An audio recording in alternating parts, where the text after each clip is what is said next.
ఓం నారాయణ ఆదినారాయణ.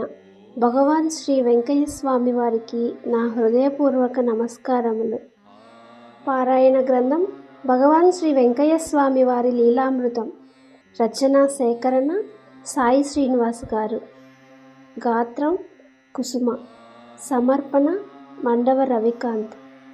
ఈరోజు మనం అనంతసాగరం మండలం చిలకలమర్రి గ్రామం నంది మండలం దేవుని రాజు కుమారుడు వెంకటరాజు గారి అనుభవం గురించి తెలుసుకుందాం.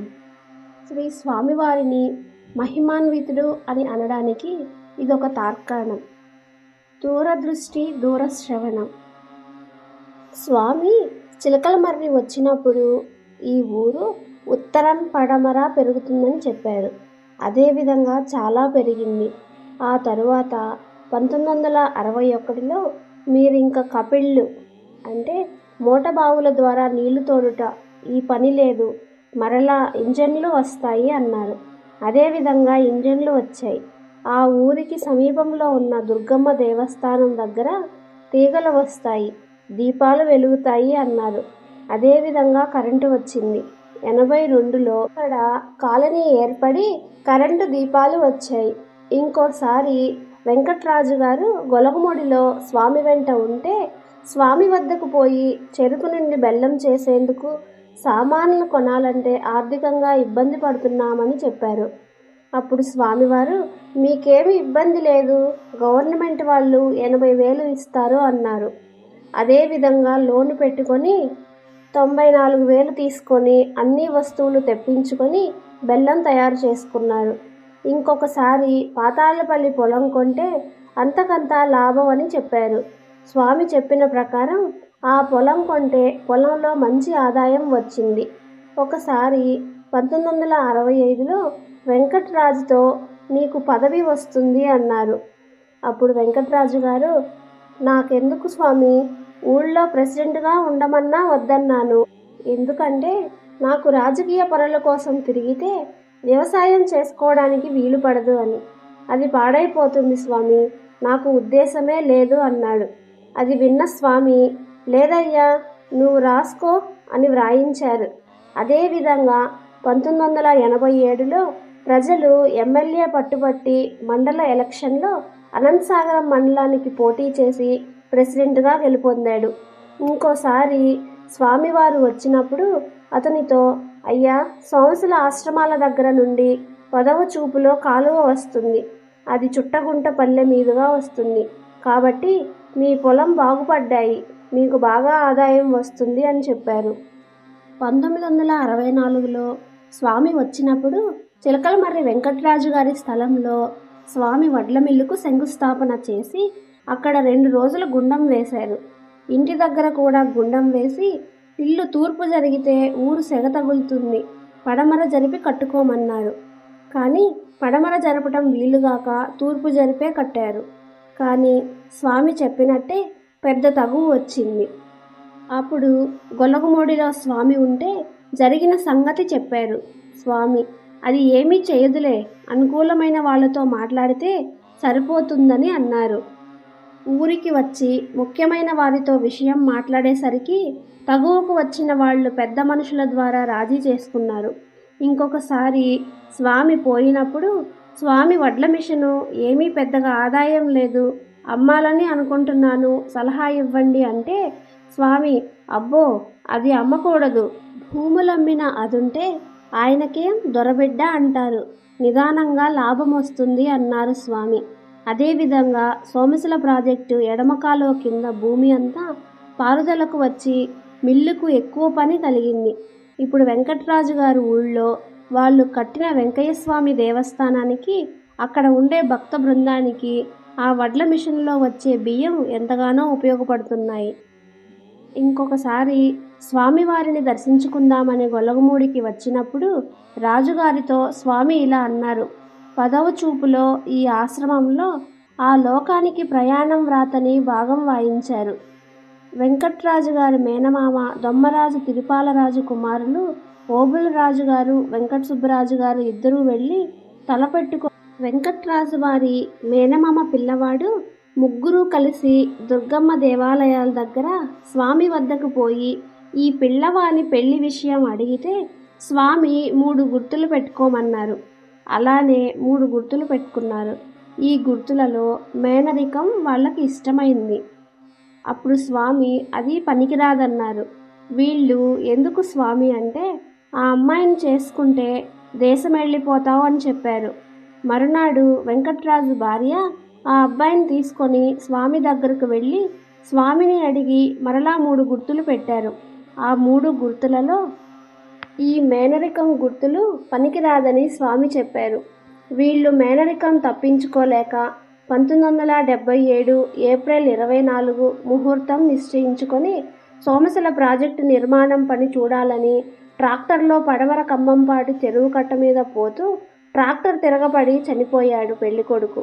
అప్పుడు అందరూ స్వామి మాట వినకుండా చేసినందుకు ఇలా జరిగిందని బాధపడ్డారు. స్వామి ఎన్నిసార్లు చెప్పినా మనం ఆ మాట వినలేదు. కానీ తర్వాత మేనరికం అమ్మాయికి అన్యాయం జరగకుండా ముందే వెళ్ళిపోయాడని వాళ్ళందరూ అనుకున్నారు. ఇప్పుడు మనం ఆత్మకూరు మండలం మహిమలూరు ములుకూటి రామయ్య గారి అనుభవం గురించి తెలుసుకుందాం. పేదల పెన్నిది. ఆత్మకూరు మండలం మహిమలూరు నివాసి ములుకూటి రామయ్య గారు ఉండేందుకు ఇల్లు లేదు. ఆ గ్రామంలో ఉండే కుమ్మరివారు ఇప్పుడు కుల్లూరులో ఉంటున్నారు. కుల్లూరులో ఉన్న ఆ కుమ్మరి వాళ్లకు మహిమలూరులో స్థలం ఉంది. ఆ స్థలం విషయం స్వామిని అడిగి తన ఇల్లు కట్టుకోవాలని అడగటానికి స్వామి అంటే ఎంతో నమ్మకం కలిగి ఉండి స్వామినే గురువుగా భావించే రాజపాలెం వాస్తవ్యులైన పెద్దన్న జయరామయ్యలను తీసుకొని స్వామిని కలిశాడు. స్వామి విషయం విని అందరూ కలిసి కుల్లూరులో స్వామంటే భక్తి విశ్వాసములు గల నందిరెడ్డి రామిరెడ్డి అనే టీచర్ను కలుసుకున్నారు. నీవేమో పిల్లోళ్లకు చదువు చెప్పుకుంటుండివి, ఈ రామయ్య ఏమో మన చుట్టూ తిరుగుతుండే ఇల్లు లేక అన్నారు స్వామి. అది విన్న రామిరెడ్డి 2 చేతులు కట్టుకొని అత్యంత వినయంతో నన్ను ఏం చేయమంటారో చెప్పండి స్వామి అన్నాడు. స్వామి ఏమీ లేదయ్యా, మీ ఊర్లో మహిమలూరు నుంచి వచ్చిన కుమ్మరి వాళ్ళ చోటు ఇప్పిస్తే ఇల్లు కట్టుకుంటాడు అని చెప్పారు. వెంటనే మనిషిని పంపితే కుమ్మరి వాళ్ళు వచ్చారు. రామిరెడ్డి అంటే వాళ్లకు గౌరవం. మహిమలూరులో ఉన్న చోటును రామయ్య అడుగుతున్నాడు, ధర చెప్పమన్నాడు. వాళ్ళు 32 రూపాయలు చెప్పారు. ఆ డబ్బు టీచరే ఇచ్చి ఆ స్థలం రామిరెడ్డి పేరు మీద రాయించాడు. ఆ తర్వాత రామిరెడ్డిని మళ్ళీ శివరాత్రికి కోటి తీర్థం రమ్మన్నారు స్వామి. అదేవిధంగా జాగారం రోజు కోటి తీర్థం వచ్చి స్వామిని కలుసుకొని మరునాడు రాచపాలెం పోయి యానాదోళ్లకు 2 రూపాయలిచ్చి పాలగొంజ తెప్పించి సోమశిల నుండి ఆత్మకూరు బస్సులో వేసుకొని పోయి కొలతలు పట్టి ఈశాన్యంలో గుంజ వేయటానికి త్రవ్వి 9 గంటల పైన గుంట ధర మీద గుంజ నిలబెట్టి గుంజ క్రింద చిన్న రాయి పెట్టి జయరామయ్యను పట్టుకోమని స్వామి అటు ఇటు తిరుగుతూ ఉండి ముహూర్తం సమయానికి స్వామి బొటనవేలుతో గుంజను నెట్టారు. వరగడ్డాన రాత మీద ఉంది కాబట్టి వెంటనే గుంతలో పడింది. గుంజను 2 చేతులతో పట్టుకున్న జయరామయ్య అనుకోకుండా గుంజను స్వామి తన్నే వరకు గుంజ గుంతలో పడేటప్పుడు 2 చేతులకు రాపిడి జరిగి చేతులు బగ్గుమన్నాయి. వెంటనే జయరామయ్య ఏమిటి స్వామి ఇలా చేశారు అంటే, నన్ను వేయమంటే వేసేవాణ్ణి కదా అన్నాడు. నువ్వు వేస్తావా? ఎండబడిన తర్వాత వేసుకోమంటే ఆయన వేసి కూడా మనమందరం రావడం ఎందుకు అన్నారు స్వామి నవ్వుతూ. అప్పుడు ముహూర్తం అంటే ఏమిటో అర్థమయ్యింది. ఈ సంఘటనను మనం గమనించినట్లయితే రామయ్యకు ఉన్న విశ్వాసం చాలా గొప్పది. గతంలో స్వామి మహిమలూరు వచ్చినప్పుడు ఇంటి గురించి అడిగితే ఫలానా స్థలం అయితే బాగుంటుందని స్వామి చెప్పారు. ఆ స్థలం వివరం కనుక్కొని స్వామి దగ్గరకు వెళితే స్వామి స్వయంగా వచ్చి ఇప్పించారు. తరువాత అతని అదృష్టం కొద్దీ స్వామి చేతుల మీదుగా బ్రహ్మాండమైన ముహూర్తంలో శంకుస్థాపన జరిగింది. భక్త సులభుడు అంటే ఇదేనేమో. ఇప్పుడు మనం కలవాయి మండలం వెంకటరెడ్డిపల్లె వరదయ్య గారి అనుభవం గురించి తెలుసుకుందాం. వరదయ్య కుమారుడి పేరు కూడా వరదయ్యే. అతనికి 6 సంవత్సరాల వయసులో కరపుచ్చకాయ తింటూ ఉంటే కాయలో నీళ్లు పైకి పీల్చేసరికి ఒక గింజ ముక్కులోకి పోయింది. వీళ్ళు ఎంతమంది దగ్గరకు తీసుకువెళ్ళినా ఎన్ని ఉపాయాలు చేసినా రాలేదు. కల్వాయికి పోయి డాక్టర్ దగ్గర చూపించారు. వీలు కాదు, నెల్లూరు పోమన్నారు.